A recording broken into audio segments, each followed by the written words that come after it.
This is Utsn. Yes, we're on YouTube right now. Yes. If you want to find us on YouTube, it is Utsn Broadcasting Network, right? Right now, huh?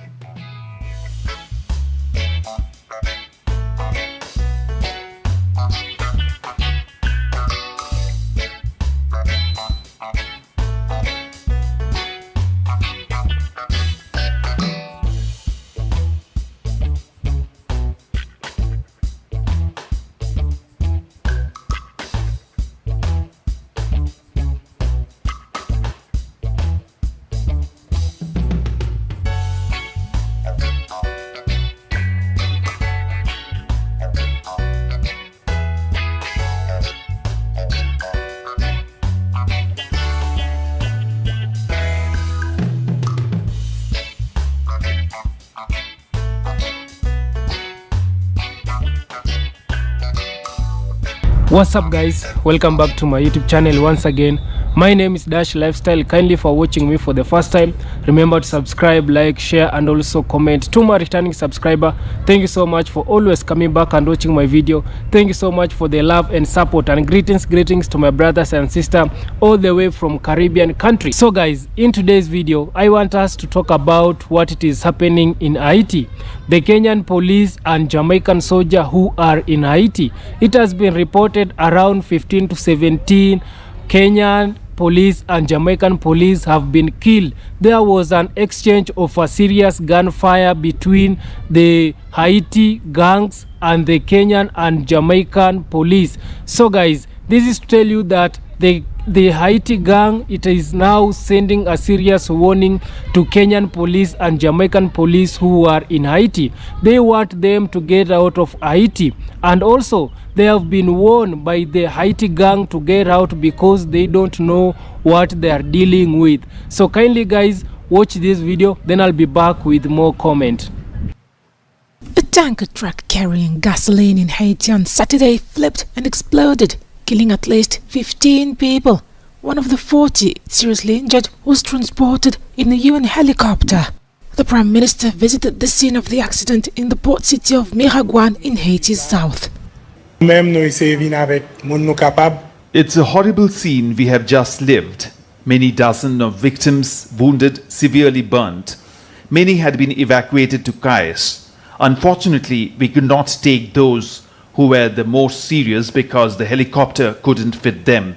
As we speak, there is a group of ambulances that are trying to get there as fast as possible by road to recuperate those who have been burned at more than 80% of their bodies. We have tried to come with these we could take.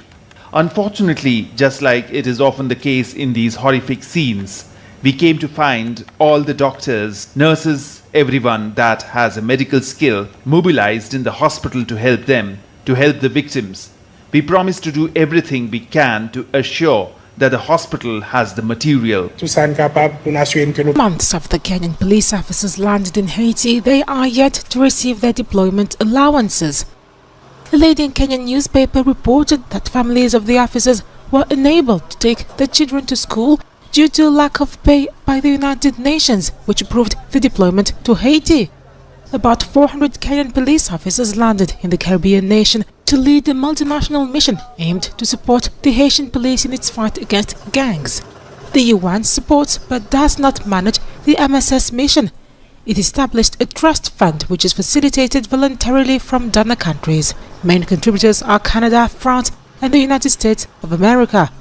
The US ambassador to Kenya deplored Tuesday the pay delay and said the officers will be remunerated by Friday. Her remarks came one day after the Kenyan National Police Service said it was working to ensure continued support to its deployed officers. It added the officers did draw their Kenyan salaries. Last September, the US pledged $100 million to the mission. United Nations Central Emergency Response Fund, which is managed by OCHA, today released $100 million to support the response in 10 underfunded humanitarian crises in Africa, the Americas, Asia, and the Middle East. Included in the allocation are Myanmar, Mali, Burkina Faso, Haiti, Cameroon, Mozambique, Burundi, and Malawi. Officers who were injured in a shootout earlier this week. Kenyan forces are on the ground as part of the UN's security mission to Haiti. More than 3,200 killings have been reported this year due to gang violence. I'm tired of coming to visit police officers who've been injured by bullets. I'm tired of attending the funerals of police officers. This must be resolved. It's going to take time. It's going to take patience. It's not going to be quick, but we're not backing down. It requires the commitment of the whole society, the solidarity of all Haitians, and we're asking the Haitian people to play their part. Kenyan police forces have been in Haiti since June, so have they made a difference so far? Well, I don't think they have made that much of a difference. For instance, 80% of the Haiti capital today is still under the control of gangs. More than 500,000 people are displaced by gang violence. We have, tens of thousands of them, went, to the south. We have, thousands of people in camps all over the Haiti capitals are living not inside their own houses today. And, the gangs are still attacking many neighborhoods. So we are actually seeing some sort of change in the tone of the population. If you go to the internet, people are more critical of this force as, things are not improving. Speaking about the people who've been displaced, the estimate is around 600,000 Haitians have been forced out of their homes. Can you tell us a bit about what the situation is like for them? Well, it's a very difficult situation. Most of these people went to the south of the country, and this is a place that was already struggling with so many issues. In 2021, in August, they suffered a major earthquake. Many schools and many other key infrastructures, including roads, have not been rebuilt since then. It's a place that suffered also from different storms, including a 2016 storms that destroyed so many infrastructures and plantations. And this region is still reeling from these catastrophes. As I talked to local officials there, they say they are overwhelmed. They are seeing an increase in terms of sexual violence, including against kids. They are also seeing, so many kids in the streets without parents. And what about the civilians who are living in neighborhoods run by gangs? What's life like for them? Just briefly, please. Well, life is extremely difficult. So when gangs come to your neighborhood or when they settle in your neighborhood, virtually every aspect of life is controlled by them. They, ransack houses, kill people, and including they would also do many sexual violence. So guys, today I have this video lined up for you just a day after recently creating this content about the Haitian gang leader Barbecue sending a warning to the Kenyan soldiers in Haiti, and also he had something to say on the Jamaican soldiers who was recently sent to Haiti. So guys, today I have this video whereby the gang leader was tear gassed in his home, in his houses, in his hideouts with the Jamaican soldiers and also the Kenyan soldiers. And apart from that, he sent out a warning to the Jamaican country and Kenya. So guys, let's watch this video and make sure you watch the video up to the end. Let's avoid having these half-based comments. So guys, let's just dive in and then I'll be back with more comments. Battle-weary but determined, these Haitian police officers head out in their armoured vehicle, already riddled with bullet marks. Nous sommes tout près du parc national au cœur du champ de Mars. Le centre-ville est entouré par les forces armées. Most of the time, their enemy, the gangs, are invisible, hidden in the ruins. Neuf flancs, on va se virer. 9 flancs. Ok. Là.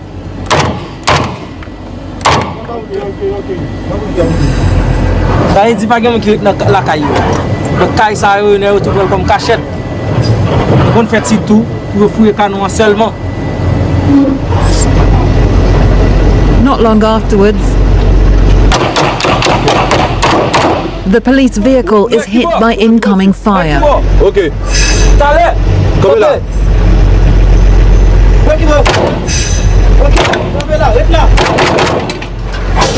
Yo, Teriel. Pas aller chez Salou, yo, dans des Teriel. Pas aller chez Salou, yo. Gaz, yo, même là, il était gaz. Nous ça m'a fait pour filmer avant, c'était gaz. Gaz, ça mauvais. Oui, ouais, j'aime. Gaz, ouais, ne m'a fait la rime, t'étais, ouais, regardez, m'boué. Ouais, je m'en bats de l'eau. Ouais, t'étais. Teriel, pas les soirs qu'on a bouche dans des. Ça qui vivent ensemble dans les tétés. D'abord, je ne tout vivre ensemble, non? Il n'y a pas d'opération dans base, il n'y a pas de. Il a attaqué l'homme sans jour pour contre lui, il a attaqué pour contre moi, il a attaqué gressier, il a attaqué toute base. Est-ce qu'on a toute base pour lever ensemble? Tété. Il faut que vous ayez hein? Tété, ouais, monte ces vidéos. Dans Gaza, on se prend là. On pays difficile, on compte maintenant bail. On s'est lié, tété. Pour le boucané. Pour le boucané, toujours tandem. Pour le boucané, pas jamais pas tandem. Bah, on t'a doté, mon cher, bah, il son chef salou et moi. Mon plus beau qui est mort vendu. On fait une analyse quand même. Mon chef salou et moi fait une analyse. Mais moi, vendu pas moi-même, ok? Nous, ça l'est déjà, mais grand monde, non. Ok, tété. Boy, on voit ces vidéos, ça va toujours.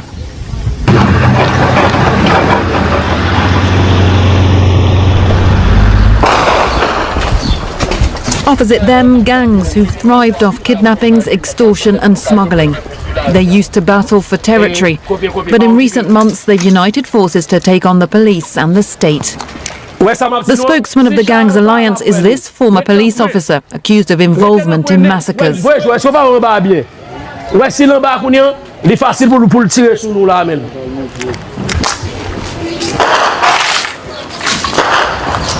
Jimmy Cherizier, aka Barbecue, is reputed to have burned his victims alive.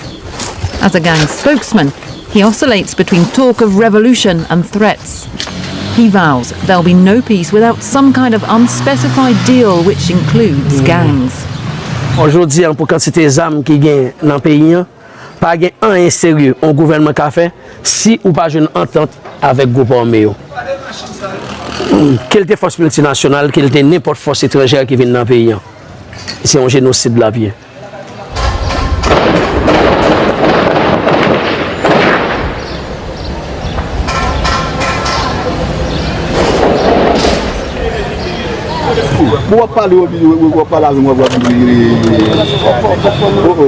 Mass displacement, assassinations, police stations attacked and burned down.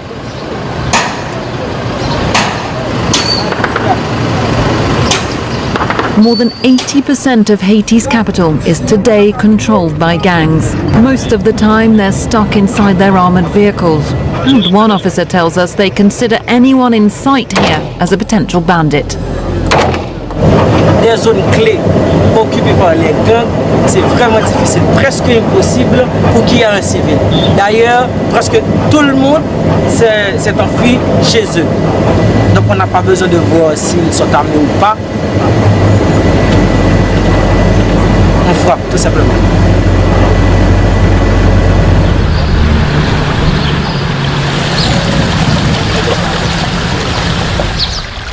In the gang's wake, follow the looters.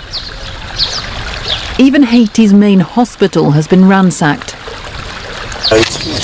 Nearby, we find a handful of residents who, incredibly, refuse to flee. Regardez mon pays là. Regardez la capitale de mon pays, Haïti. C'est quoi ça? C'est une grande histoire, c'est quoi ça? Ah là là là là là. They're worried by the police vehicle at the end of the street. L'hôpital qui a tiré,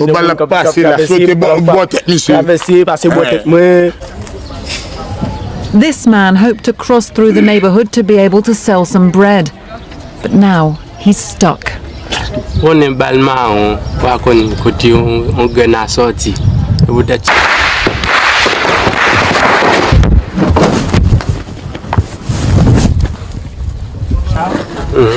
Hey, gata pour le moto avec. Am gafé.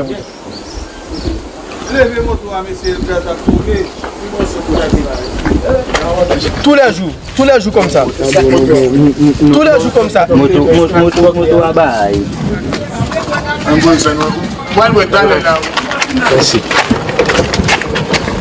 But who is Barbecue, and how did he get so powerful? Powerful enough to cook up a civil war? Well, Barbecue is no ordinary fire starter. He was once on the other side of the divide. He was once a police officer, but he was fired in 2018 over his alleged involvement in extrajudicial killings. There was the Grande Ravine massacre in 2017, where more than 9 people were killed by the Haitian police. Then in November 2018, another massacre took place, the La Saline massacre. 71 people were killed. 400 houses were burned down. Barbecue was apparently involved in both incidents. And a month after La Saline, he was kicked out of the force. Barbecue even faced US sanctions over the bloodbath, but that did nothing to stop his rise.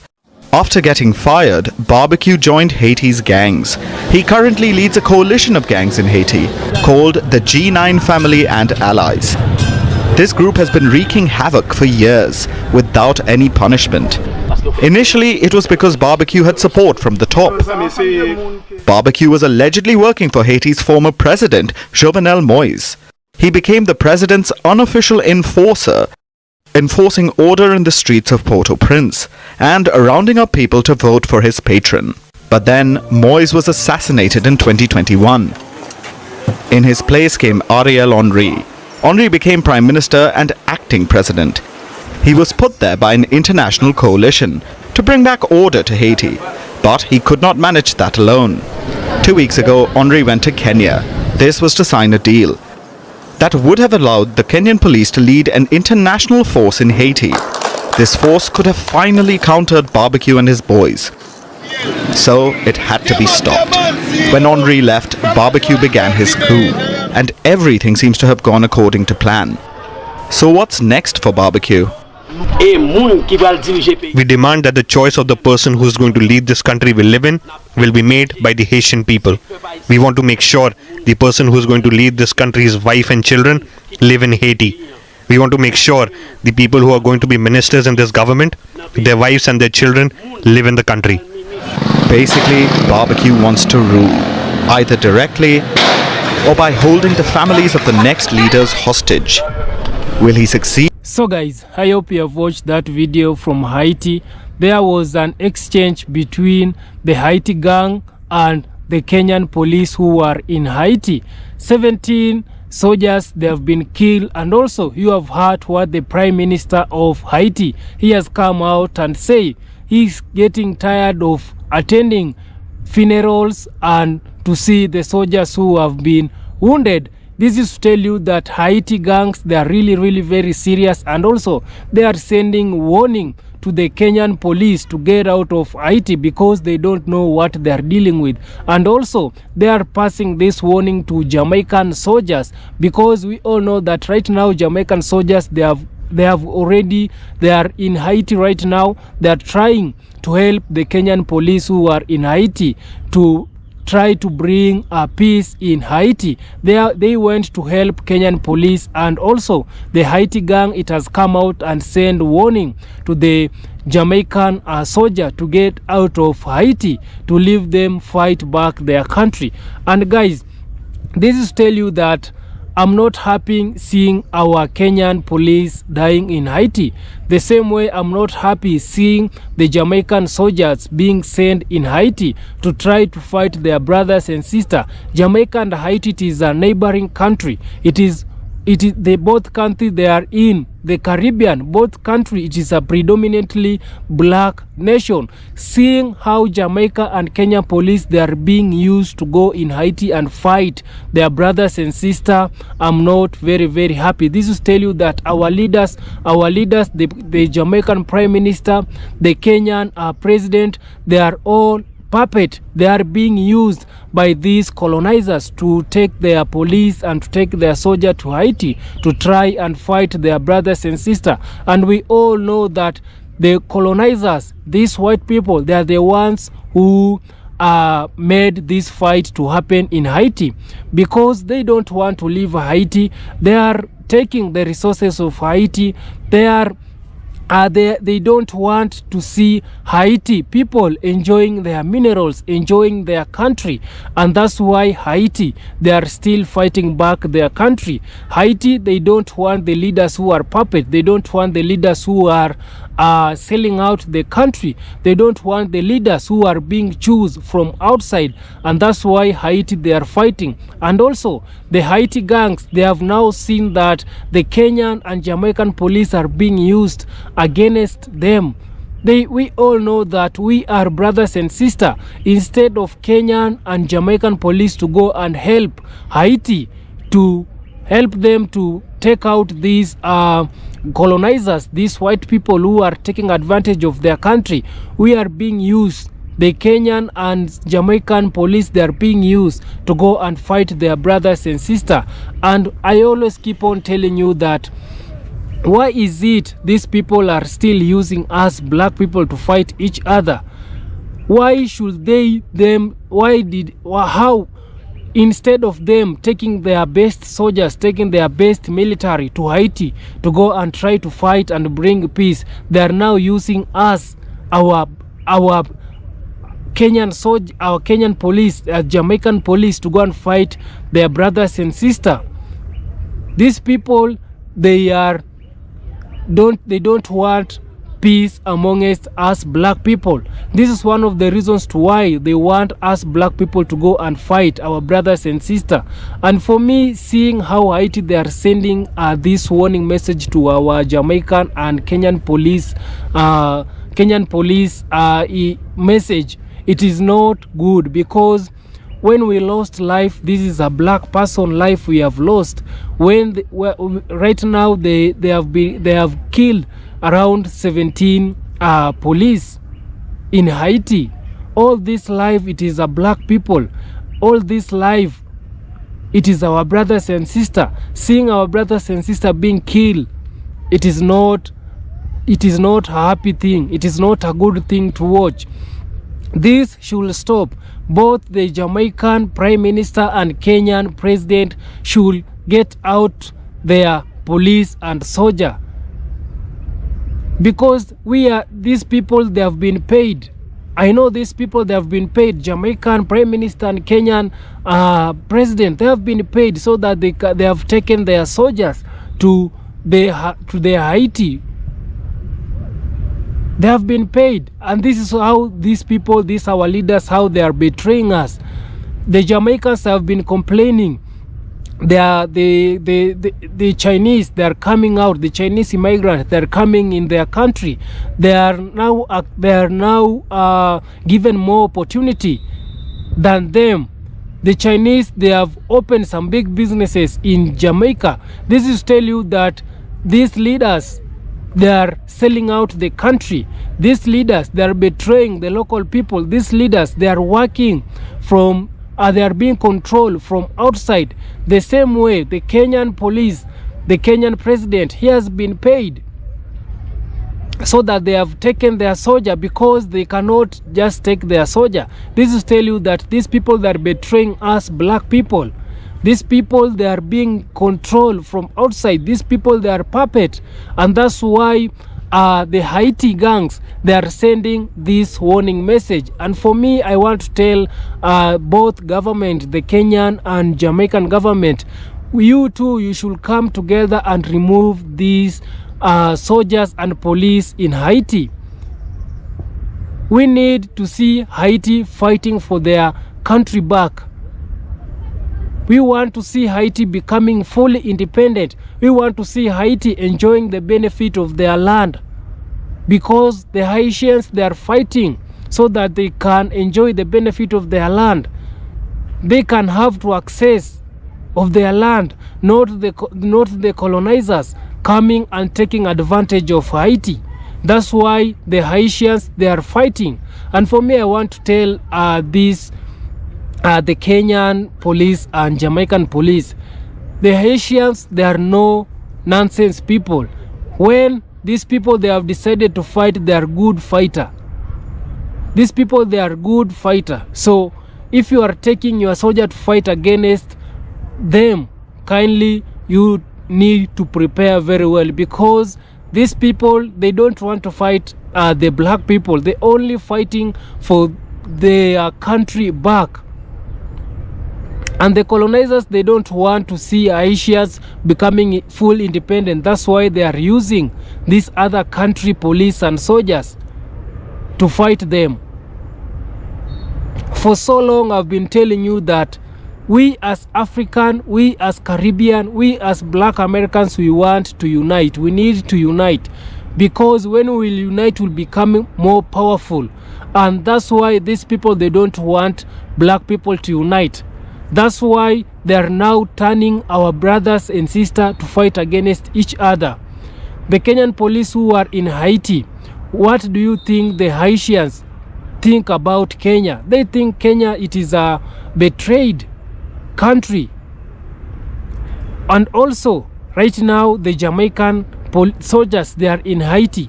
What do you think Haitians and Haiti, Haitians think about Jamaica? Haitians, they think Jamaica is a betrayed country, because their soldiers, they are going to fight them. Instead of supporting them, they have gone to fight them. This is to tell you that it is a betrayal amongst black people. These people, they don't want black people to unite. And they're the ones who are sponsoring these soldiers, both Jamaica and both Kenyan soldiers. They're the ones who are sponsoring them. They're the ones who are giving them the firearms, everything that they need to use in Haiti. They are the ones who are fully sponsor these Kenyan police and Jamaican police. So this should stop. The Kenyan and Jamaican government, I'm not very, very happy to see how you people, you are being used. You are being used against your brothers and sisters. When the fight will start in Jamaica, you Jamaicans, you are the one who will be going to Haiti for help. Yeah, you will not go to the United States. They will not allow you to the United States. They will not. You will go to your neighboring country, which it is Haiti, for help. And right now, Haitians, they need your help. Now you are taking your soldiers to fight them. I'm not happy to see how the Jamaican government, it has make this move of sending its soldier. The same way, I'm not happy to see how our president, Kenyan president, is being used, is becoming puppet to these colonizers. The other day, the Kenyan youth, they were protesting against the government because he was puppet. He was introducing some huge high tax. And the Kenyan people, they protest, they storm the parliament. But the Kenyan youth, they are not yet done. We want him to go. We don't want a leader like that. We want a leader like Ibrahim Traore. That's the leader we want here in Africa. So kindly guys, I don't want to talk too much. Subscribe if you haven't. Like this video, share and comment. See you on my next one. Bye bye.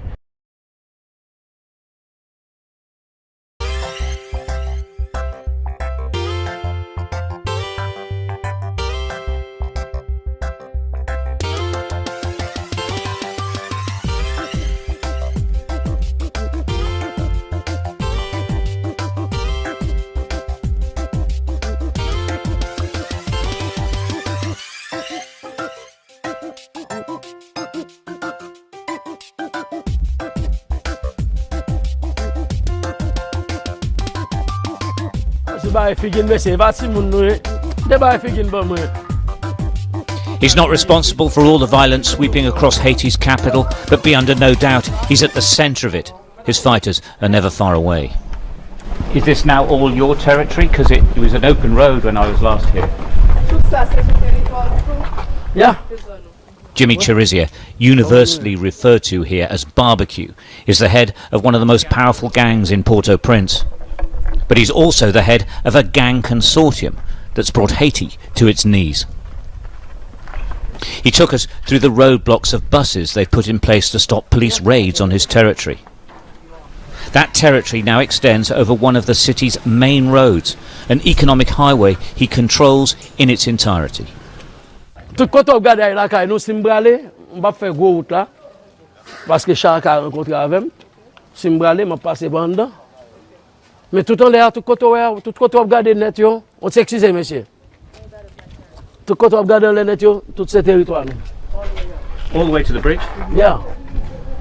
On si nous voulons nous ka passer là, nous gen moun tout devant, nous gen l'autre nèg azam qui tout devant. Barbecue sees himself as a revolutionary for the people, and he rails against corrupt politicians and oligarchs. He dismisses all the efforts underway here to form a transitional council that will govern Haiti. But for the first time, he's told Sky News he would consider a ceasefire and talks if his people are represented. This is significant. Nous croyons dans dialogue. Nous pour dialogue, nous toujours prôner pour un dialogue. Mais groupe moun sa qui la classe politique ça qui là, yo pas là pour dialogue. Raison parce que yo pas pour Haïti dans cœur ou même genre avec nous. Classe politique qui là y a fait une exclusion côté que y a besoin bandi, nèg azam baladan. Mais son façon pour renouveler système nan, Jean Lia parce que système nan il vient dans bout li. Et je ba figin monsieur, va si moun nou, de ba figin ba moi. He's not responsible for all the violence sweeping across Haiti's capital, but be under no doubt he's at the centre of it. His fighters are never far away. Is this now all your territory? Because it was an open road when I was last here. Yeah. Jimmy Chirizia, universally referred to here as Barbecue, is the head of one of the most powerful gangs in Port-au-Prince. But he's also the head of a gang consortium that's brought Haiti to its knees. He took us through the roadblocks of buses they've put in place to stop police raids on his territory. That territory now extends over one of the city's main roads, an economic highway he controls in its entirety. Tout kote ou gade la kay nou simbrale, m'pa fè gros route là parce que chaka rencontre avec simbrale m'a passé bande. Mais tout en l'air tout kote ou gade net yo, on s'excuse monsieur. Tout kote ou gade le net yo, tout ce territoire nous. All the way to the bridge? Yeah. On si nous voulons nous ka passer là, nous gen moun tout devant, nous gen l'autre nèg azam qui tout devant. Barbecue sees himself as a revolutionary for the people, and he rails against corrupt politicians and oligarchs. He dismisses all the efforts underway here to form a transitional council that will govern Haiti. But for the first time, he's told Sky News he would consider a ceasefire and talks if his people are represented. This is significant. Nous croyons dans dialogue. Nous pour dialogue, nous toujours prôner pour un dialogue. Mais groupe moun sa qui la classe politique ça qui là, yo pas là pour dialogue. Raison parce que yo pas pour Haïti dans cœur ou même genre avec nous. Classe politique qui là y a fait une exclusion côté que y a besoin bandi, nèg azam baladan. Mais son façon pour renouveler système nan, Jean Lia parce que système nan il vient dans bout li. Et écart qui gagne entre moun riche et moun pauvre en Haïti en li trop. Dans le monde entier gagne écart entre moun riche et moun pauvre. Mais Jean fait en Haïti ali indécent. En nous prêt toute solution depuis c'est haïtien qui sous table. Nous même nous prêt pour nous chita parler avec tout le monde parce que ça qui passe dans pays là nous pas fiers. I suppose though for talks to take place the weapons would have to go down. Et zamio a bien pour yo baisser, les pour yo baisser. Dans moment nous pas arriver dans phase pour nous baisser zamio parce que moun qui là pas veut tendre la raison. Nous avons plus passé 2 à 3 ans depuis que nous avons prôné un dialogue, depuis que nous avons demandé pour tout le monde chita sous table pour nous dialoguer avec monsieur qui gagne zami. Personne ne veut entendre nous. Et je dis à nous venons une situation côté que nous n'avons pas avancé, nous avons un objectif non clair. While this is a major development, he worryingly predicts that the fighting is far from over. Pas rien qui calme. Et l'Europe gourmet faut qu'on qu'il est pour avancer, qu'il est pour replier. Je pense que chaque jour passé, nous avons utilisé une nouvelle stratégie pour nous capables d'avancer. Pas rien qui est calme. Et dans le jour qui vient là, on va le plus mal que Jean est là. Parce que tout autant, nous n'avons pas joué un bout de système. Ça. Tout autant, nous n'avons pas choisi de mettre tout le monde sous table. Là. Tout autant, vivre ensemble, pas sous table. Là. Pour nous venir, pour nous chita, pour nous parler. Tout autant, nous n'avons pas de représentants. Nous. Parce que je dis, conseil présidentiel, 7 mois, nous n'avons pas de représentants. Nous n'avons pas de représentants. Nous. C'est le même système qui va régénérer encore pour continuer tout pisi qui est dans le quartier populaire. Je dis, il faut nous représenter. Et là, nous représenter, nous là pour nous défendre les droits nous et que nous sommes capables de dire, OK, nous chita et nous faisons partie de solutions, qu'on a ensemble on continue à des solutions pour payer la paix. Mais tout autant nous pas sous table là, payer ça pas jamais en paix. Inside his territory, despite the poverty, life is relatively peaceful and organised. Unlike in much of Port-au-Prince, queues for food barbecue gets brought in are orderly.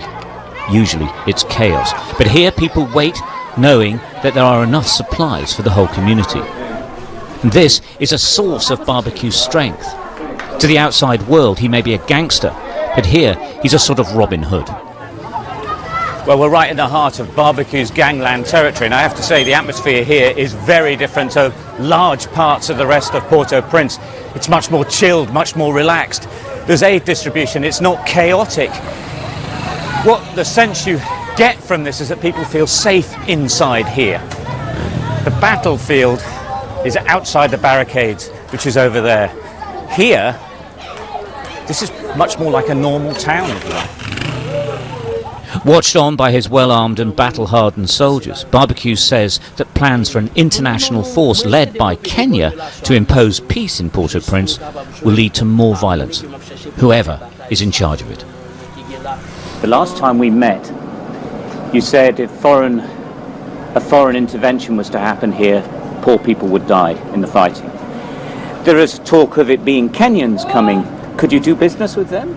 Si Kenya est venu, premièrement, ils vont venir faire massacre dans le quartier populaire parce que les oligarques avec les politiciens pour l'orienter vers le quartier populaire sous prétexte qu'ils ont venus décider tirer bandits, sous prétexte qu'ils ont venus décider tirer gang, ils vont entrer dans le quartier populaire et que pour venir faire massacre. À ce moment-là, nous-mêmes qui avons des armes, nous ne pouvons pas quitter ça. Mais je dis à des choses qui ont été classées, évolué. Je dis depuis militaires kenyans sont entrés ou bien policiers kenyans, whatever, l'autre policier qui est entré, nous avons considéré comme des agresseurs. Nous avons considéré comme des envahisseurs. Et je dis à nous ne collaborer avec aucun envahisseur, aucun agresseur qui vient sortir pour passer l'indépendance pays nous en papier. Nous avons continué n'importe façon. The road Barbecue now controls is all but deserted. The signs of battle, the burnt-out cars and the deserted buildings are the visual signs of uprooted families who've been forced to flee in their tens of thousands. He says he's trying to rein in the more violent gangs. He says they need to change their ways or risk losing their revolution. Vivre ensemble son leadership collectif lié. Et moi pas qu'à utiliser la force contre monsieur. Si mal utiliser la force contre son gourmet perpétuel la pied. Nous pas jamais qu'à faire ça nous besoin faire contre monde qui mette situation ça.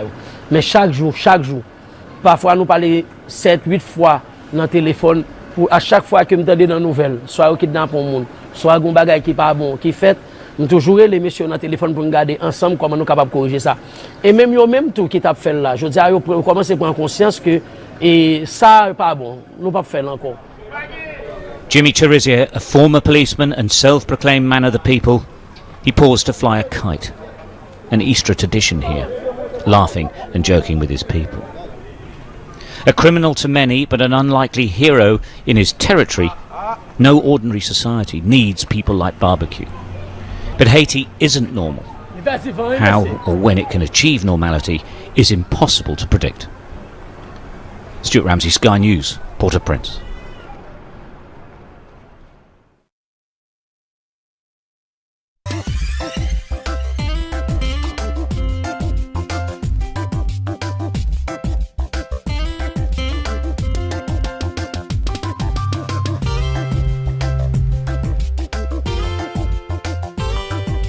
This is UTSN, yeah.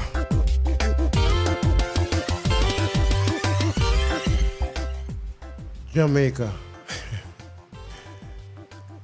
What happening right now? There's some Jamaican soldier get killed in Haiti, and right now is a hush hush. Happened a couple of days ago. Is a hush hush. I don't know what's going on. Yes, it happened. Yes. And this guy doesn't want no Jamaican down there because these Jamaican government know why the Haitian is like that. They are paying for their independence. They are sabotage. That's what's going on. The Haitian don't behave like the Jamaican. The Jamaican will take all the garbage. You know?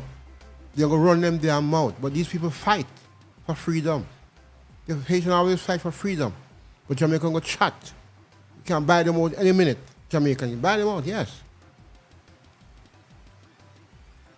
Don't play with Haitian.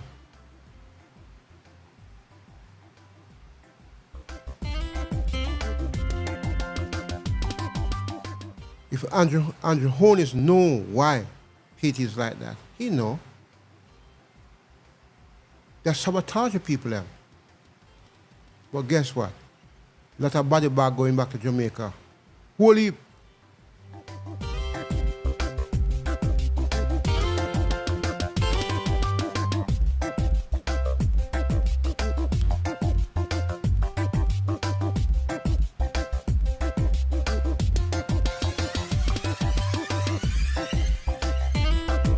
This is UTSN. Yes, you can download the app, yeah, UTSN, and your Android phone, also on your Apple phone. Uptown News, also on YouTube, is UTSN Broadcasting Network.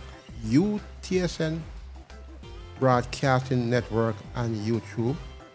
Online it is utsnnetwork.com, huh?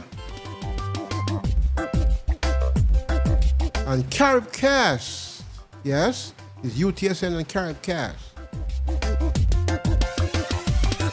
Just type in Caribcast and you will see, you look for UTSN on that app, huh?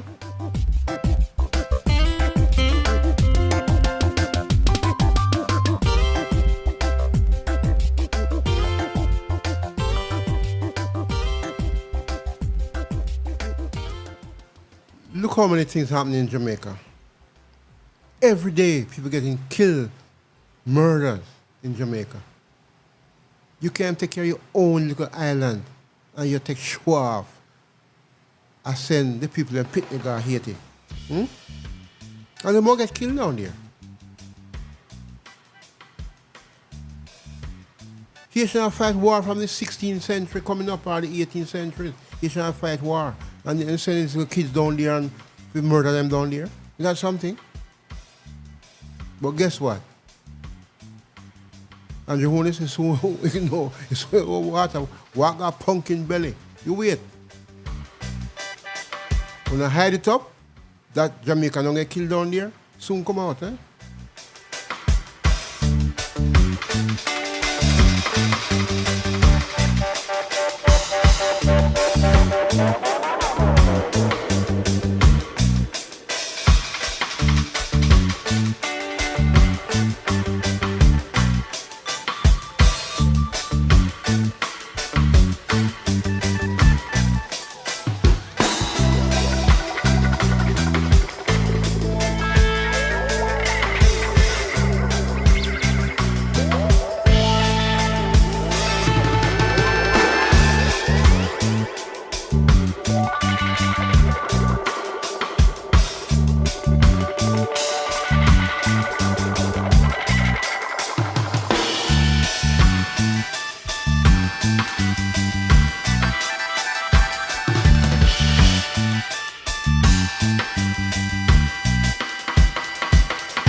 searching for love in the same old places? Well, get ready to experience something extraordinary. Welcome to Single Guys and Girls International, the global dating revolution that's bringing hearts together from every corner of the globe. Finding love shouldn't be complicated, and with our cutting-edge technology, it's never been easier to meet singles from around the world. Our platform is safe and secure, with robust privacy measures that protect your personal information and ensure you can focus on what really matters, forming meaningful connections. Your safety is our top priority. We've taken every measure to ensure a worry-free dating experience. With Single Guys and Girls International, you can trust that you're in good hands. Now let's talk about why meeting singles from different parts of the world is so incredibly beneficial. First off, diversity is the spice of life. When you open yourself up to meeting people from various cultures, you expand your horizons and gain a deeper understanding of our beautiful world. Discovering new customs, traditions, and languages is an exciting adventure that will enrich your life in ways you never thought possible. Plus, forming connections with people from different backgrounds promotes empathy, tolerance, and acceptance. It's a chance to break down barriers and embrace the beauty of our shared humanity. And how amazing is it to say that you found love on the other side of the world? Love knows no boundaries, and with Single Guys and Girls International, there's no limit to where it can take you. Long-distance relationships? We've got you covered. With our advanced communication tools, you can bridge the gap and stay connected with your special someone no matter the distance. But hey, don't just take my word for it. Our success stories speak for themselves. Countless happy couples have found their soulmates on our platform, and we can't wait to add your love story to the list. Are you ready to start your own global love story? Don't wait another minute. Join Single Guys and Girls International now and open your heart to the possibilities of love from all around the world. So what are you waiting for? Visit our website and sign up today. SingleGuysandGirlsInternational.com. That's SingleGuysandGirlsInternational.com. Or find us anywhere in the world at sggi.social. That's sggi.social. Signing up is easy to do, and we offer several levels of membership. Choose the one that's right for you. Create your international dating profile at SingleGuysandGirlsInternational.com or sggi.social today and find a love connection tomorrow. Thank you for joining us today, and remember, at Single Guys and Girls... She's witty, she's smart, she's intelligent, she's a businesswoman, author, she's a lover, a wife, a mother, family life advocate, a fighter. Carver Spence Summers, author of the book Pirated, will be the host of the Family Live Talk Show on UTSNnetwork.com radio. Join us on our new talk show, What's the Matter with the World? Family Gone Mad. Be a part of this exciting new talk show every Saturday at 7:30 p.m. Share your thoughts with Carver. Pray and laugh together in our efforts to rebuild.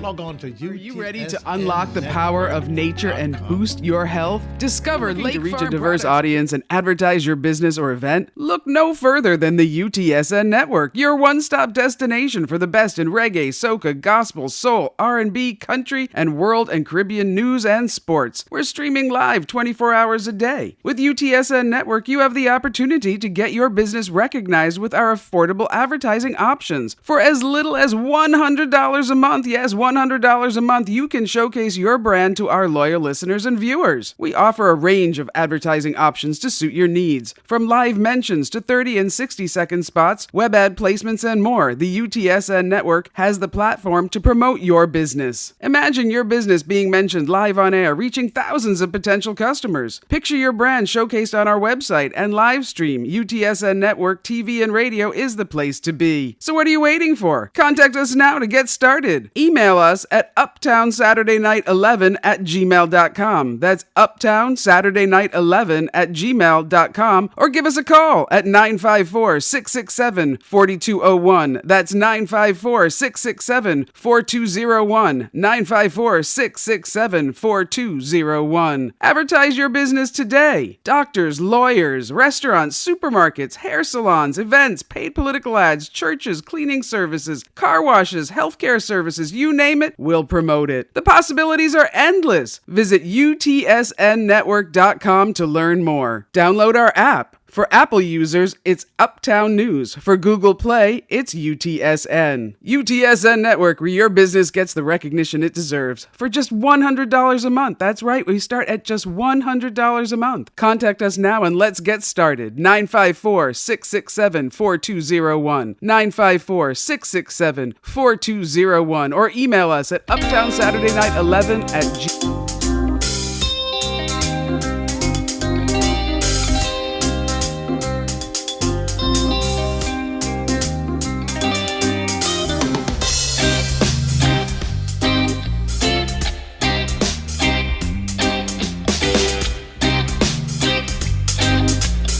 This is UTSN, yes.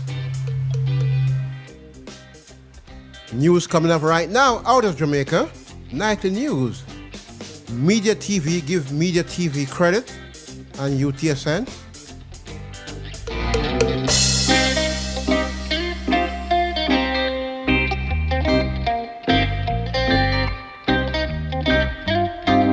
Yes, this Jamaica don't have no government. They are host niggers. Yeah. Have no principle, no shame. Doesn't respect their own people, huh? Imagine in Port Antonio, hotel in Port Antonio, black people cannot go into. Is that something? Wow. This is crazy, huh? In Jamaica, hotels there, they don't accept black people, no.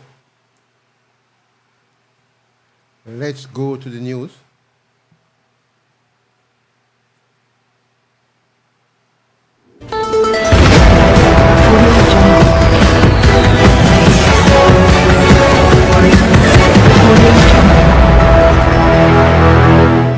Good morning, my Real News Media TV family. Thank you so much for tuning in this morning. And I'm wishing for everyone a wonderful and a productive day. And in the news this morning, flash flood watch extended. A flash flood watch remains in effect for low-lying and flood-prone areas of southern and northwestern parishes until 5 p.m. on Tuesday. All other parishes have also been cautioned to expect flooding as a large area of disturbed weather that has been affecting the island since Saturday night continues to produce showers and thunderstorms. In its latest advisory on Monday night, the Meteorological Service said the system, which is now known as a potential tropical cyclone 9, will continue to move away from the island tomorrow. However, moderate to heavy showers will continue increasing the chances of flash flooding across the island. Fishers and other marine interests are being warned to continue exercising caution as the sea conditions continue to deteriorate. The Met Service says it will continue to monitor this system. 48-hour curfew imposed in sections of Kingston Western. A 48-hour curfew has been imposed in sections of the Kingston Western Police Division. The curfew, which began at 6 p.m. on Monday, September 23, will remain in effect until 6 p.m. on Wednesday, September 25. The boundaries of the curfew are north along Greenwich Park Road from the western end of the Calvary Cemetery on Linders Road to Studio One Boulevard, east along Slide Pen Road from Studio One Boulevard to Asquith Street, south along Asquith Street from Slide Pen Road to Thompson Street, west along Thompson Street from Asquith Street, continuing along an imaginary line to Greenwich Park Road to the vicinity of the western boundary of the Calvary Cemetery. During the hours of the curfew, all individuals within its boundaries are required to remain within their premises unless otherwise authorized by the ground commander. Kingston Western Police list the persons of interest. The Kingston Western Police have listed several individuals as the persons of interest in the division. According to investigators, these individuals may be able to assist them with their ongoing probe in relation to various incidents.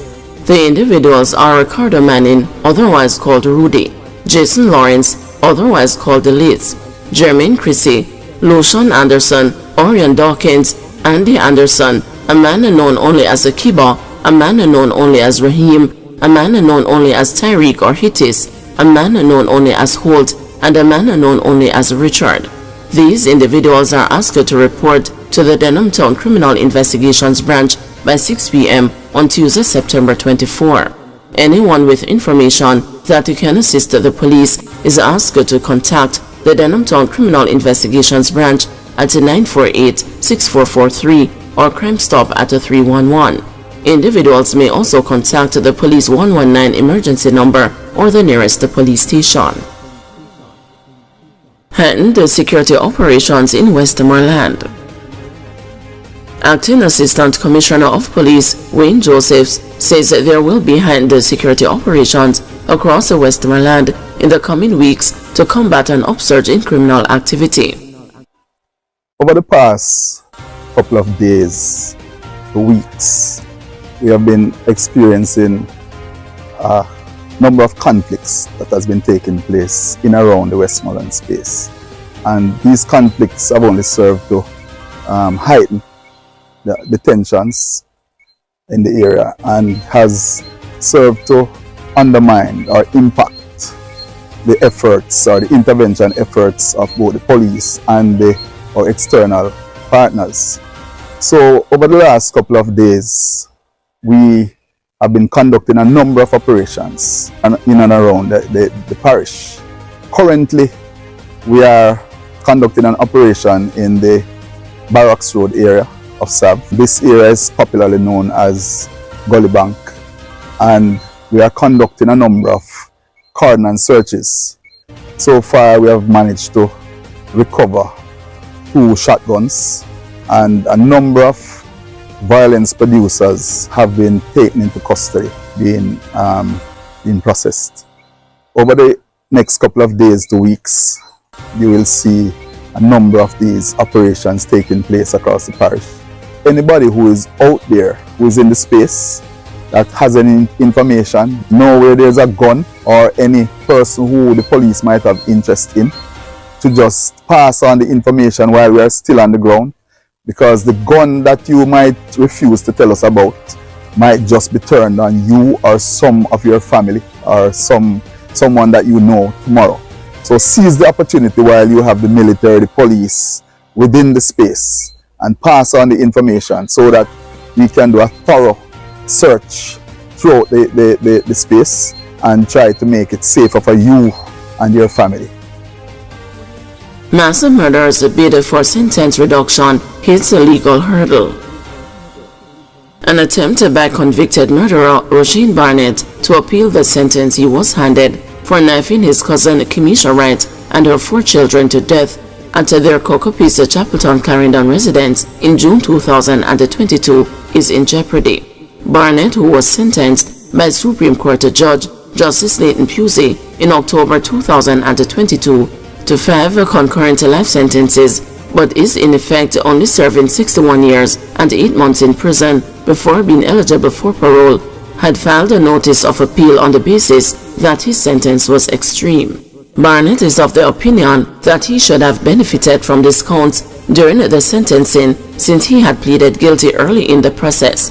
The Trelawney native was 22 years old at the time of the offenses and will not be eligible for parole before his 85th birthday. But Monday, attorney Kemar Robinson, who was assigned to handle the case, told the panel of appeal court judges comprising Justices Frank Williams, Jennifer Straw, and Evan Brown that having reviewed the record of the proceedings, as presided over by Justice Pusey, he found that Barnett had no recourse in law to challenge the judge's decision. In reviewing the transcript, I found no basis on which I can make submissions on the grounds filed by the appellant, Robinson told the court. At the end of it, I formed the view that the learned trial judge followed the proper sentencing exercise as prescribed by the various authorities and the sentencing guidelines, and for the most part, the procedure is unassailable, Robinson told the judges. In those circumstances, I will not be in a position to challenge the sentencing to show that it is manifestly excessive, Robinson told the court, while making it clear that the convicted man had filed the notice of appeal on his own without the benefit of any legal advice. The attorney said he had already informed Barnett of his finding. The appeal court panel will later this week, in the interest of transparency, Here, submissions from the Crown on the position arrived at by Robinson. On Monday, Justice Williams, who heads the panel, said after the submissions are heard, the panel will determine what is the best way to deal with this matter. The victims, Wright and her children, Commander Smith, 15, Shirley Smith, 12, Raphael Smith, 5, and the 23-month-old Keshawn Henry Jr. were discovered inside their house with chop wounds and their throats slashed. According to Barnett, Wright, who operated a shop at the premises where she lived, had disrespected him in the days before the murders. He claimed that a customer had come to the premises and he served the customer, but his cousin was upset and told him he was never to serve her customers, and grabbed the cash from his hand and splashed the water in his face. He said he was offended from that instant. A subsequent clash with his cousin, he said, led to the stabbings. After committing the murders, Barnett fled to Wilson Run in Trelawney, where he was apprehended. He was charged 3 days later based on a caution statement he gave to the police. Barnett narrowly escaped the death penalty after he pleaded guilty to the murders, resulting in the Crown withdrawing the initial notice. Nothing unusual about the Prime Minister's many bank accounts, says a financial analyst. Financial analyst Dennis Chung says that there is nothing unusual or irregular about Prime Minister Andrew Holness being connected to 28 bank accounts. Holness's association with the accounts, including loan, mandatory savings, and investment-related accounts, was among the findings of the Integrity Commission's investigative report on the financial affairs of the Prime Minister. There has been speculation on social media about whether the accounts associated with Holness are unusual. And at a press conference last week, senior members of the opposition People's National Party questioned why the Prime Minister would need to have 28 bank accounts. But Chung, a chartered accountant with a solid track record in finance, says it's not extraordinary that 28 accounts are associated with the Prime Minister, who has had multiple businesses during his almost 30 years in public life. Yeah, I don't think it's irregular to have 28 bank accounts. In fact, I can tell you, my experience is that if you go into several private sector businesses, you'll find that they have a multitude of bank accounts. Some of them inactive, some of them they're using, but people own bank accounts for specific purposes. So it's not unusual for people to do multiple activities. If you're doing multiple activities, then obviously, one of the ways I find that people, especially non-accountants, try to reconcile their business is by having payments through different cash bank accounts. Accountants, for example, might have one account and then you reconcile and adjust between, but many people, it's not unusual for them to do that. So, I heard this story about, or this comment about the number of bank accounts that are out there, and the truth is that I think it's really detracting from what the real substance of the argument should be, which is, what is it that is going through the bank accounts and how much money is in there. Because if I have 28 bank accounts, for example, and I could have $2 million between them. Someone could have 2 bank accounts and have $500 million between 2 bank accounts, and that is a greater problem than my 28. So I don't think that the number of bank accounts is something that we really should focus on, because it really has no substance behind it. In fact, there are sometimes also when you go and do specific transactions with certain institutions, and they themselves will mandate that you open separate accounts. So therefore, sometimes it's not because of your own choosing why you want a new account, but they will say, listen, in order for you to do this product, right, or for you to do this investment or use this checking, this different company, I want another account, or I want 2 accounts attached to it. So, I hear the argument, but I think that the argument is really a detraction, for example, I think, from what the substantial situation should be, which is really the transaction itself. And, I'm trying to understand what is the investigation around the number of bank accounts. What are you going to achieve with that? Guys, thanks for watching. Please join us this afternoon at 2 p.m. for another news update.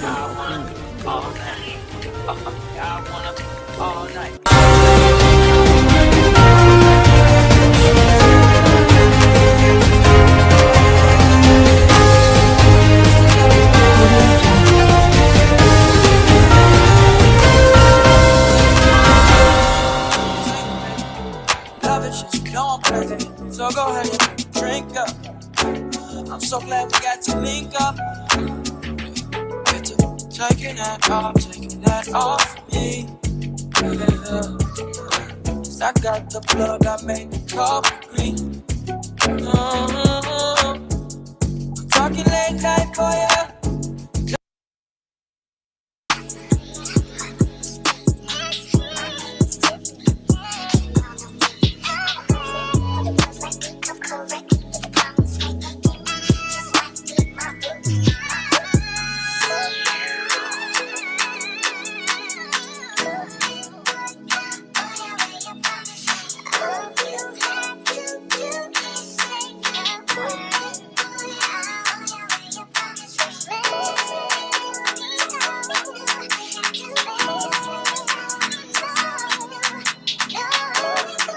Grows right out of the earth.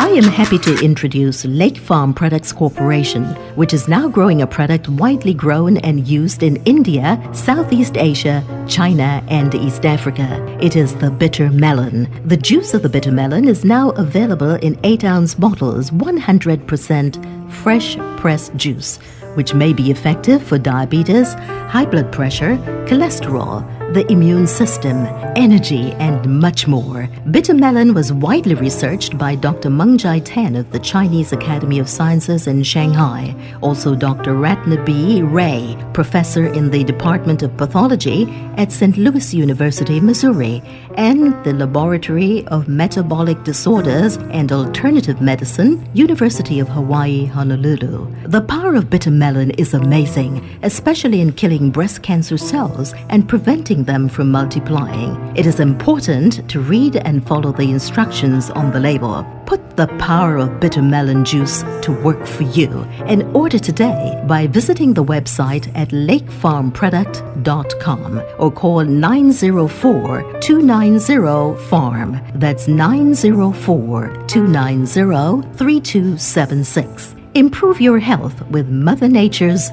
bitter melon. I just want to make our listeners aware that there are 32 species of bitter melon, and all bitter melon are not equal. Now, out of the 32 species, Lake Farm Products select 4 kinds of bitter melon for the juice to be effective. Now, be very careful when you go out today for the bitter melon juice, when you go shopping for it, that the bottle says Lake Farm Products, which is 100% pure bitter melon juice, with no other bushes added, which could be harmful with the kind of combination. So remember, the bottle must read Lake Farm Products Corporation, because this is all natural, no preservatives, 100% bitter melon juice. In fact, once you open that bottle, after you've taken your first drink, you must refrigerate, because it will go bad on you. There are no preservatives in it, so please keep it in the fridge. After you open the bottle, shake the bottle, of course, before taking it. And like I said, for best results, you take 2 tablespoons first thing on an empty stomach in the morning, and that really will get you going, and it helps you to get over that slightly bitterish taste. Now, you know, this product has been analyzed by 31 different universities that show that the bitter melon juice helps with high blood pressure, diabetes, high cholesterol, pancreatic cancer, and it also helps to prevent breast cancer cells from multiplying. And so many of us, come from a line of cancer families that we really have to be alert and aware. What we're talking about, Norman, is just simply getting back to the roots. Everything that's good for you comes out of the soil, and we have to go back to what our grandparents and great-grandparents taught us, and we saw them do in the Caribbean.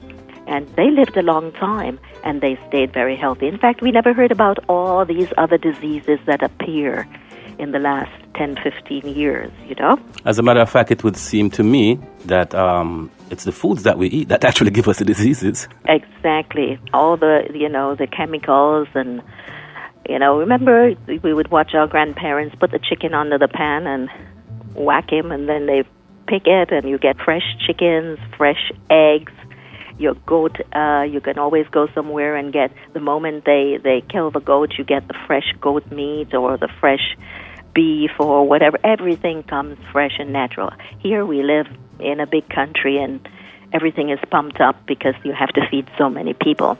But let's not get away from the roots, and when we can help our bodies to function properly and keep off disease, then bitter melon is certainly one of those things. The bitter melon supplement is certainly one of those things that you can rely on.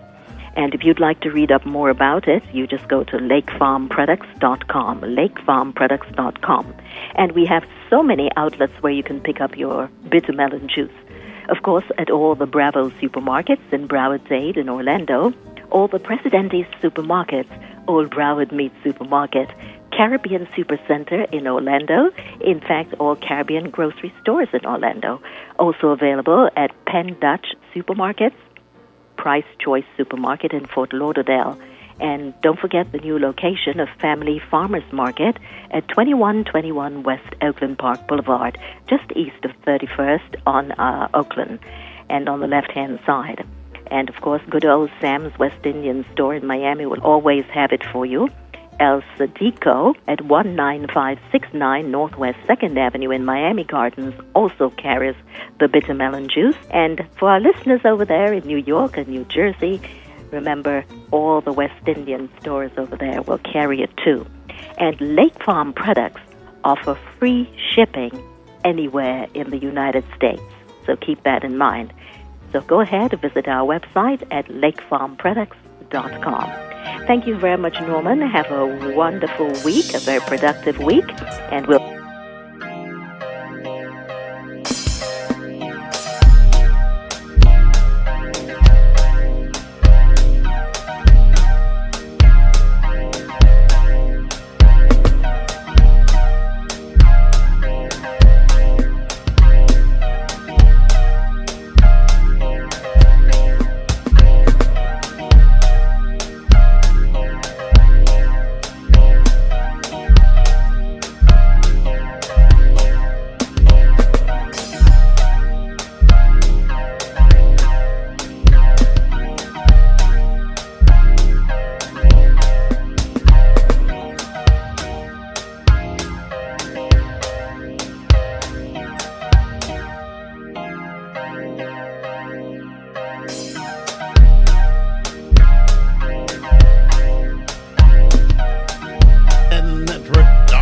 Share to the friend, don't be selfish.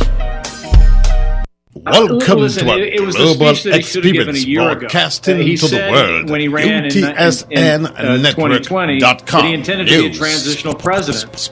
And so we took him at his word, and we always thought that it would be best for him to pass the torch and take the gold watch and walk off stage and preserve a admittedly very good legacy. And he threatened to lose that legacy by running for a second term. So it came really late, but it came, and people, particularly in the Democratic Party, are really excited about it. So George Bush recently made an announcement where he cleared up that who he is supporting this election, and will also talk about his feud with Donald Trump. But before we move, I have a request to make. Please subscribe to the Talking Telegraph for more such videos. It was a moment nobody expected. Once the undisputed king of massive political rallies, Donald Trump faced one of the most humiliating moments of his campaign. As he stood on stage delivering yet another of his signature speeches, the unthinkable happened. His supporters began to walk out. The seats, which were supposed to be filled with fervent fans, were suddenly more loyal to Trump than the crowd itself. This rally, intended to reignite his campaign, became a symbol of something much more significant. The unraveling of Trump's once ironclad grip on his base. Over the past few months, Donald Trump has faced an unprecedented decline in support, not only from voters, but also from members of his own party. The 2024 election cycle has introduced a new dynamic into the political landscape, one in which Trump is no longer the uncontested leader of the Republican Party. In this video, we'll break down exactly how Trump's rallies have gone from overflowing stadiums to nearly empty venues, and how this has shaken his standing among Republican voters. To understand what's happening to Trump's campaign, it's important to take a closer look at both the external and internal pressures he's facing. On one side, Kamala Harris has emerged as a powerful force in the Democratic Party, drawing large, enthusiastic crowds to her rallies. On the other side, several prominent Republicans, many of whom served under previous GOP administrations, are speaking out against Trump's leadership. This internal rebellion has created deep divisions within the party, and as Trump continues to lose the support of key Republicans, it's becoming clear that his path to re-election is anything but certain. Trump's rally struggles. Trump's rallies have always been central to his campaign strategy. These events are where he generates excitement, solidifies his base, and connects with his supporters on a personal level. But lately, something has changed. Instead of the massive crowds that once packed arenas to capacity, Trump is now speaking to half-empty venues. Attendees are leaving early, and the energy that once electrified the room is noticeably absent. This phenomenon has not gone unnoticed, with political analysts and media outlets beginning to question whether Trump's base is finally starting to desert him. The change in crowd dynamics has been subtle but significant. At first, the decline was masked by clever camera angles and selective footage that focused on the most energetic parts of the crowd. However, as the empty spaces in the audience have grown larger, even Trump's own media team has struggled to hide the reality. This new trend raises serious questions about whether Trump's brand of populism is losing its appeal and what that could mean for his chances in the 2024 election. The tipping point came during a rally in Nevada, where Trump's struggle to maintain control of his audience was on full display. The event, held at a relatively small venue with a capacity of 3,000 people, was meant to energize his base ahead of the upcoming primary elections. However, as the rally progressed, something unexpected happened. People started leaving. Trump's speech, filled with the same fiery rhetoric that had worked so well in the past, seemed to fall flat. Republican presidential nominee Donald Trump took to the stage and was greeted by a roaring crowd. As is typical with his rallies, every seat was packed with people holding signs and wearing Trump gear. But Trump didn't retain the crowd he started with. By the end of his 1-hour, 45-minute speech, many had already left. Photos appeared to show entire sections of the 8,000-seat arena nearly empty. As attendees began to exit the venue, Trump's frustration became visible. By the time the rally was over, large sections of the venue were empty, and the footage of the event quickly made its way to social media. This was more than just a bad day for Trump. It was a sign that his grip on his core supporters might be slipping. The image of empty seats, once unthinkable at a Trump rally, has since become a symbol of his declining popularity. One particular video clip from the Nevada rally went viral, capturing the attention of both Trump supporters and critics alike. The clip, which showed rows of empty chairs and a visibly disinterested crowd, was shared by a Twitter user who remarked on how far Trump's rallies had fallen. The video quickly gained traction, being retweeted thousands of times and even making its way into mainstream media coverage. This video, more than any other piece of footage from the rally, became a focal point for discussions about Trump's campaign. Political pundits debated whether this was a temporary setback or a sign of things to come. For many, it was the first clear indication that Trump's once unshakable base might be starting to erode. Kamala Harris wasted no time seizing the moment. The vice president, who has been rising in popularity within the Democratic Party, Harris, whose own rallies have been drawing larger and more enthusiastic crowds, has positioned herself as the anti-Trump figure in the 2024 election. Her quick response to the Nevada rally video was a calculated move, aimed at showcasing the contrast between her campaign and Trump's. Harris's social media presence has become a powerful tool in her campaign, and her retweet of the viral clip helped fuel the conversation about Trump's faltering rallies. For Harris, this was more than just a social media post. It was a strategic move to highlight her momentum at a time when Trump's campaign seemed to be losing steam. Here's a 78-year-old billionaire who has not stopped whining about his problems. Oh, she had a big crowd. Oh, the crowd. This weird obsession with crowd sizes.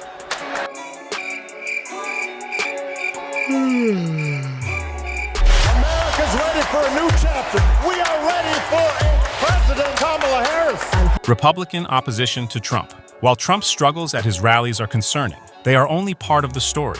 Perhaps even more damaging is the growing opposition he faces within his own party.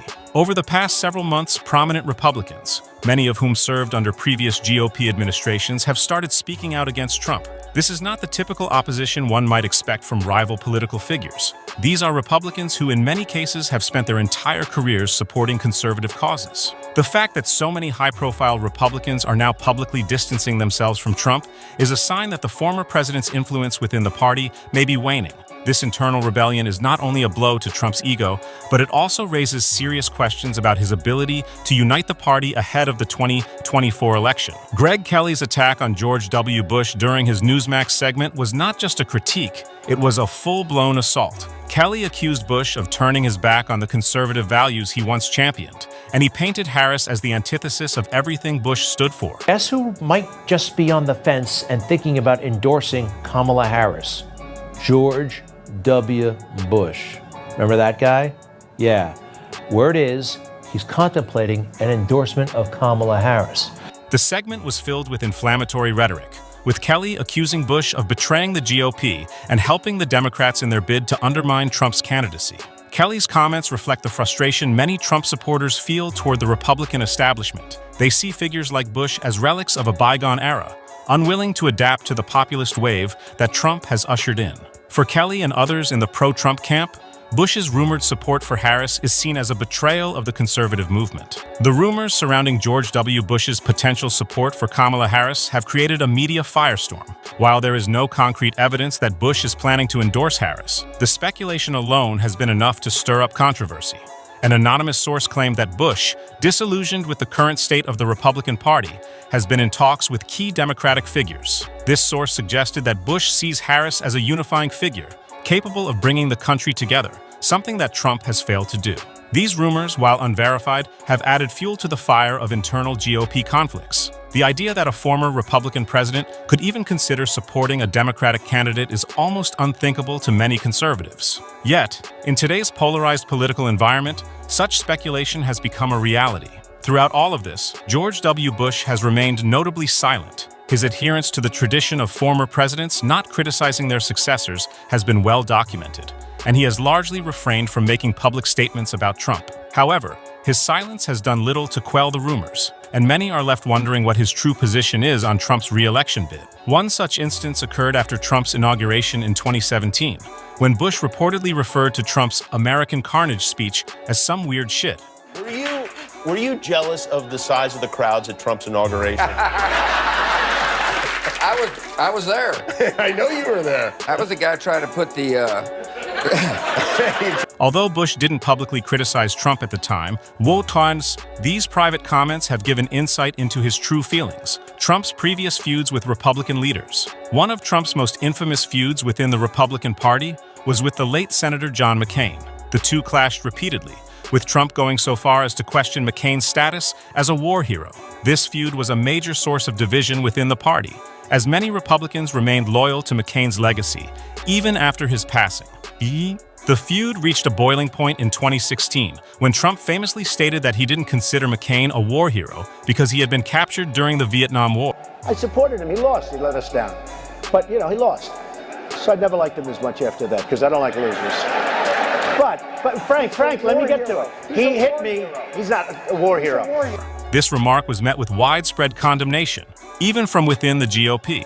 McCain's legacy continues to loom large over the party, with many Republicans still viewing him as a symbol of the old guard. Trump's feud with McCain is emblematic of the larger divide within the Republican Party, between traditional conservatives and Trump's populist base. Mitt Romney has also been a vocal critic of Trump. His decision to vote in favor of Trump's impeachment in 2020 was a bold move that highlighted the growing rift within the GOP. Romney's stance was a direct challenge to Trump's leadership, and it further solidified his position as a leader of the anti-Trump wing of the party. Romney's opposition to Trump is rooted in his belief that the former president's populist rhetoric is damaging to the core principles of the Republican Party. For Romney and others like him, Trump represents a departure from the conservative values that have long defined the GOP. As the 2024 election approaches, Romney's role in shaping the future of the party will be critical. The Lincoln Project, a group of anti-Trump Republicans, has played a significant role in opposing Trump's re-election efforts. Comprised of former Bush, McCain, and Romney staffers, the Lincoln Project worked to defeat Trump in 2020 and has continued to push back against his influence within the GOP. Their efforts have been a thorn in Trump's side, and they have helped to highlight the divisions within the Republican Party. The Lincoln Project has been particularly effective in using social media to target Trump's vulnerabilities. Their viral videos, which often feature biting critiques of Trump's leadership, have resonated with both Democrats and disillusioned Republicans. As the 2024 election draws nearer, the Lincoln Project's efforts to weaken Trump's grip on the GOP are likely to intensify.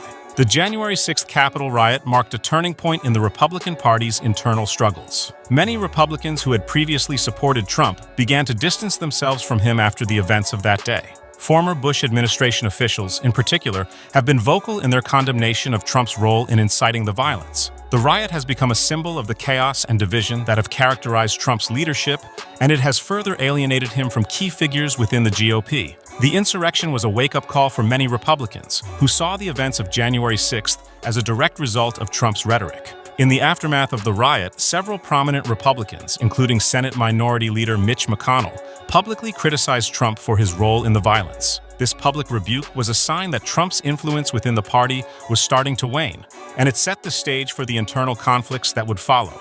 Kamala Harris and growing Republican support. In a twist that few could have predicted, Kamala Harris has found herself gaining support from unexpected corners of the Republican Party. Over 200 Republicans have publicly endorsed her, a move that has sent shockwaves through the political landscape. This unlikely alliance has raised questions about the future of the GOP and whether Trump's grip on the party is starting to loosen.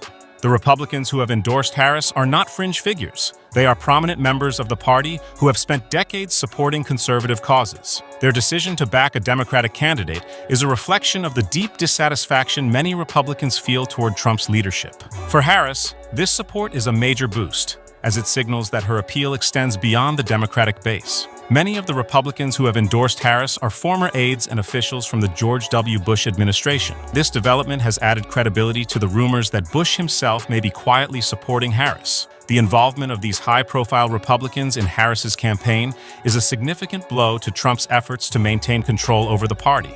For these Republicans, Harris represents a return to the principles of civility and bipartisanship that they believe have been lost under Trump's leadership. Among the Republicans who have thrown their support behind Harris are several prominent figures, including former chiefs of staff and legislative directors who served under Bush, McCain, and Romney. Their decision to back Harris reflects the deepening divide within the GOP and the growing sense that Trump's leadership is no longer tenable. These endorsements have been a major talking point in the media, as they signal that even some of the most established figures within the GOP are willing to break ranks with the party to support a Democratic candidate. This shift in support has further complicated Trump's efforts to unite the party ahead of the 2024 election. Trump's declining popularity. As Trump continues to struggle with rally attendance and internal opposition, his overall strategy appears to be faltering. His attempts to fuel divisions within the Democratic Party by stirring up rumors about Harris and Biden have largely failed, and his once loyal base is starting to show signs of erosion. Trump's strategy of attacking Harris and Biden has always been a central part of his campaign, but in recent months, these attacks have begun to lose their effectiveness. With more Republicans turning away from Trump and the Democratic base remaining largely united, it's becoming clear that Trump's strategy of sowing division is no longer as effective as it once was. The empty chairs at Trump's recent rallies have become a powerful symbol of his declining influence. Once the king of the rally circuit, Trump is now faced with the reality that even his most loyal supporters are starting to leave. The sight of empty seats at his events has been a stark reminder that his grip on the Republican Party may be slipping. This phenomenon has been particularly pronounced at smaller venues, where the absence of large crowds is more noticeable. At his Nevada rally, for example, the empty seats were impossible to ignore, but the event quickly made its way to social media. For Trump, this is more than just an embarrassment. It's a sign that his once unshakable base may be starting to crumble. The Republican Party is in a state of flux, with factions forming around different visions for the future of the party. The populist wing, led by Trump, is clashing with traditional conservatives, and this internal conflict is playing out in real time. As more Republicans defect to support Harris, Trump's hold on the party is weakening. This internal conflict has created an environment of uncertainty within the GOP. While Trump's base remains loyal to him, the growing number of Republicans who are publicly distancing themselves from him is a clear sign that the party is divided. As the 2024 election approaches, the question remains, can Trump unite the party, or will the GOP fracture under the weight of its internal struggles? Bush's role in the GOP's future. While George W. Bush has remained silent, his potential influence on the future of the Republican Party cannot be ignored. If Bush were to come out in support of Harris or publicly denounce Trump, it could have a significant impact on the direction of the GOP. Even without a public endorsement, Bush's quiet opposition to Trump is being felt within the party. Bush's influence within the GOP is still considerable, and his decision to remain silent on Trump's re-election bid has raised eyebrows. For many Republicans, Bush's silence is a clear signal that the party is divided. As the 2024 election approaches, Bush's role in shaping the future of the GOP will be closely watched. Bush has reportedly been critical of Trump in private settings, often joking about Trump's age and lack of experience. These private comments, though not widely publicized, provide insight into Bush's true feelings about Trump's leadership. While Bush has avoided publicly criticizing Trump, his private remarks suggest that he is not a fan of the former president. These comments have fueled speculation that Bush may be quietly working behind the scenes to undermine Trump's campaign. Whether or not Bush ever makes his opposition to Trump public remains to be seen, but for now, his private criticism speaks volumes. Bush's decision to remain silent on Trump's re-election bid is likely a strategic move. By staying out of the fray, Bush avoids alienating potential allies within the GOP while still signaling his disapproval of Trump. This silence has allowed Bush to maintain his status as a respected figure within the party, even as the GOP grapples with internal divisions. Bush's silence has been a source of frustration for some Republicans, who believe that he should take a more active role in opposing Trump. However, for Bush, the decision to stay quiet is a calculated one.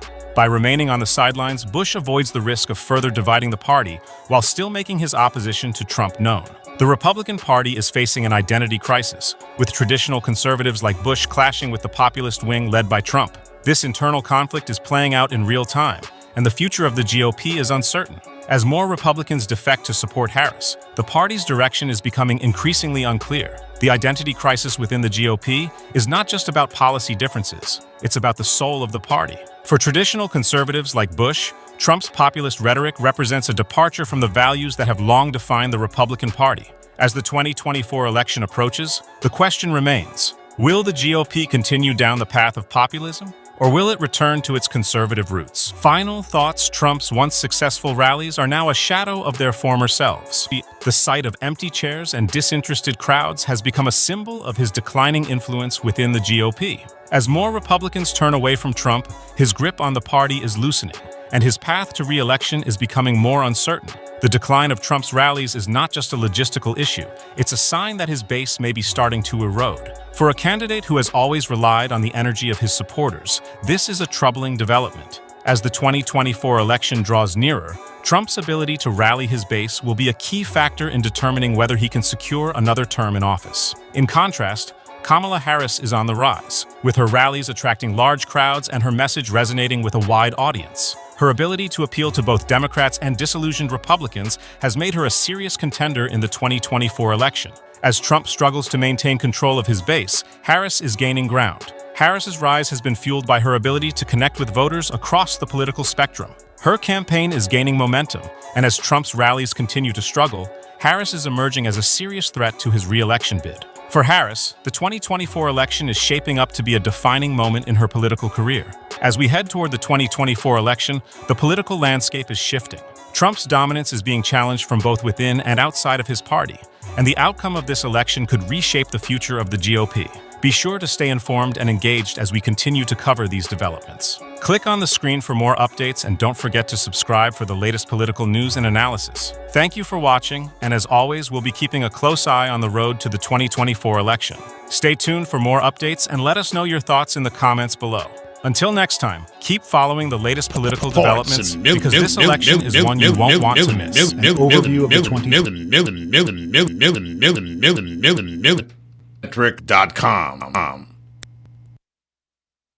For the latest in news, sports, the best in music, community service, and agricultural information, log on to utsnnetwork.com.